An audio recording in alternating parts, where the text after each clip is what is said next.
शहरातील दसरा चौकात मराठा आंदोलनासाठी मोठ्या संख्येने मराठा बांधव एकत्र जमले. एक मराठा लाख मराठा अशा घोषणांनी परिसर दुमदुमून गेला.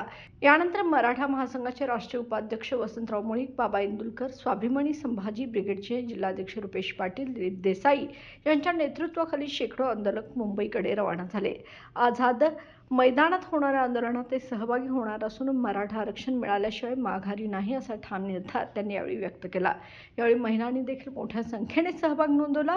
दरम्यान महायुती सरकार सत्तेत येऊन 8 महिने उलटले तरी आरक्षणाचा निर्णय प्रलंबित आहे. त्यामुळे मराठा समाजामध्ये तीव्र नाराजी असून मनोज जरांगे पाटील यांच्या नेतृत्वाखालील आंदोलनापूर्वी सरकारकडून हालचाली वेगवान झाल्याचे समजत आहे.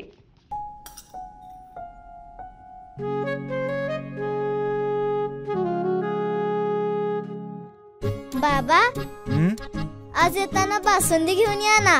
अगं, कालच आपण आईचा वाढदिवस होता म्हणून आणली होती ना.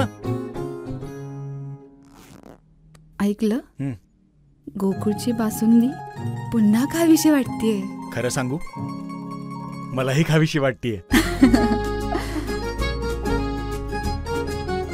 पुन्हा पुन्हा खावीशी वाटणारी गोकुळ बासुंदी.